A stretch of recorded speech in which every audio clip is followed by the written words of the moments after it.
अस्सलाम वालेकुम। सियासत रैपिड इन शॉर्ट्स में आप सभी का इस्तकबाल करता हूँ। मैं हूँ सैयद जुल्फ़िकार अहमद। आज 14 मुहर्रमुल हराम है। सुर्खियों से पहले सुनते हैं हदीस शरीफ।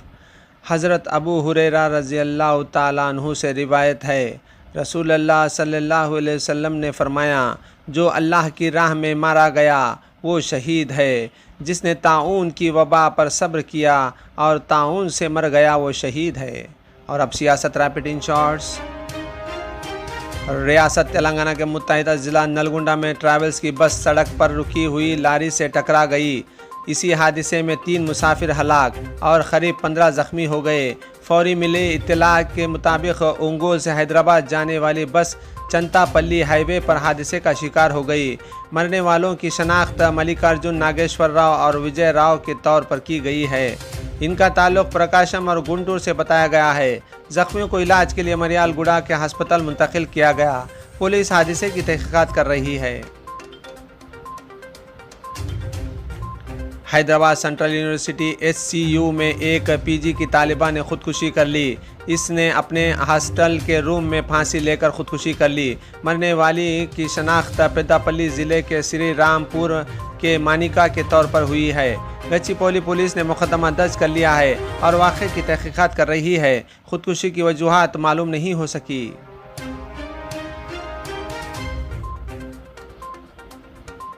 कोरोना की तीसरी लहर के दौरान बच्चों पर इसका ज़्यादा असर नहीं पड़ेगा। नेशनल डिज़ास्टर मैनेजमेंट की रिपोर्ट में ये बात बताई गई है। रिपोर्ट में कहा गया है कि मुल्क में तीसरी लहर माह सितंबर में आ सकती है, लेकिन अच्छी बात यह है कि रिपोर्ट में वाज़ेह तौर पर कहा गया है कि बच्चों पर इसका तीसरा लहर का दौरान ज़्यादा असर नहीं पड़ेगा, क्योंकि इसका कोई बायोलॉजिकल बुनियाद नहीं मिली है। दरअसल नेशनल डिज़ास्टर मैनेजमेंट इदारे के ज़रिए कोरोना मामले को लेकर लगातार तहक़ीक़ात की जा रही है। इसके तहत जहां एक तरफ इस तहक़ीक़ात में यह जानने की कोशिश की जाती है कि ख़तरा अभी कितना बरक़रार है, वहीं दूसरी तरफ हुकूमत इससे मुताल्लिक़ अहम सलाह भी दी जाती है। डिज़ास्टर मैनेजमेंट ने अपनी 55 सफ़ात की एक रिपोर्ट तैयार की है। रियासत बिहार के भागलपुर में वाक़े संद्रावती महिला विद्यालय में तालिबात के लिए बाज़ क़वाइद लागू किए गए हैं।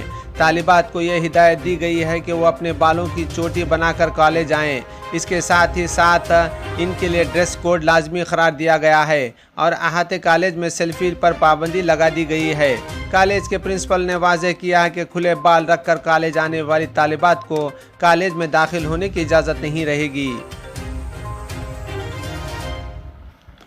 मुल्क में कोरोना की तीसरी लहर के ताल्लुक से इंतबाह दिया गया है। नीति आयोग ने खदशा जाहिर किया है कि सितंबर में कोरोना के यौम 4 से 5 लाख केस आ सकते हैं और हर 100 मामलों में से 23 को अस्पताल में दाखिल कराने की ज़रूरत पड़ सकती है।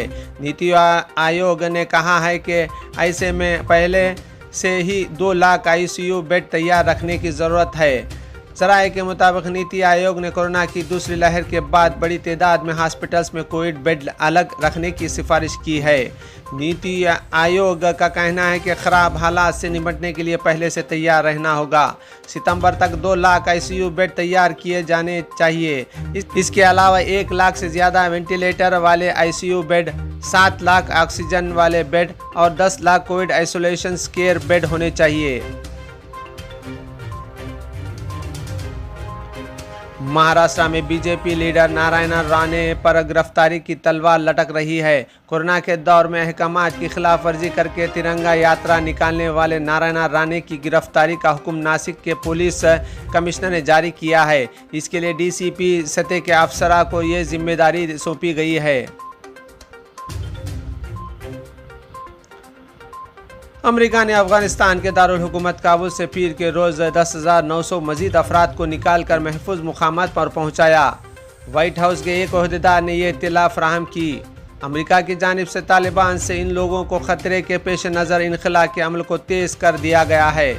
दरअसल तालिबान ने अमेरिका को 21 अगस्त तक मुल्क पूरी तरह छोड़ देने का अल्टीमेटम दिया है और ऐसा ना होने पर अंजाम भुगतने की धमकी दी है। ताहम अमरीकी सदर जो बाइडेन ने तालिबान की धमकी को दरकिनार कर दिया है।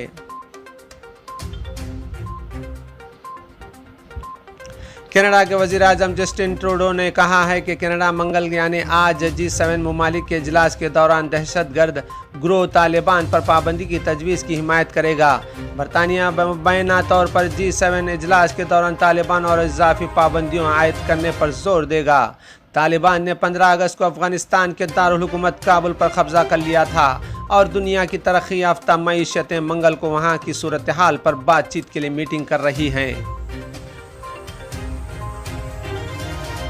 फिल्मी अदाकार अभिषेक बच्चन के हाथ में चोट लग गई है, जिसके बाद इन्हें मुंबई के लीलावती अस्पताल में दाखिल होना पड़ा है। ताहम अभिषेक के हाथ में ये चोट कैसे आई और ये चोट कितनी संगीन है, इस बारे में कोई मालूमात सामने नहीं आई, लेकिन इत्तलात के मुताबिक हाल ही में अभिषेक बच्चन को एक फिल्म की शूटिंग के दौरान ये चोट लगी है।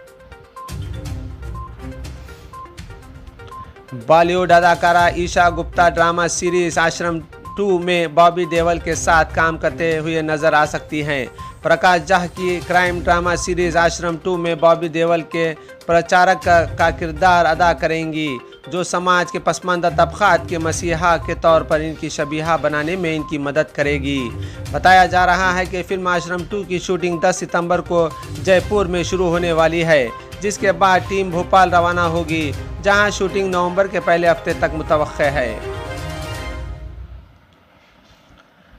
अफगानिस्तान पर तालिबान का राज हो गया है और इस खौफ से काफ़ी तादाद में लोग अपना मुल्क छोड़ने को मजबूर हो गए हैं। तालिबान के आते ही अफगानिस्तान में काफ़ी कुछ बदल गया है। हालांकि तालिबान ने अफगानिस्तान क्रिकेट बोर्ड को ये यकीन दहानी कराई है कि वो मुल्क में क्रिकेट में मुदाखलत नहीं करेगा, मगर क्रिकेट पर अब असर नज़र आने लगा है। इसी के साथ सियासत रैपिड इन शॉर्ट्स कहीं पर इख्तिताम पर पहुंचता है। ताज़ा तरीन खबरों के लिए देखते रहिए www.siyasat.com। अल्लाह हाफिज़।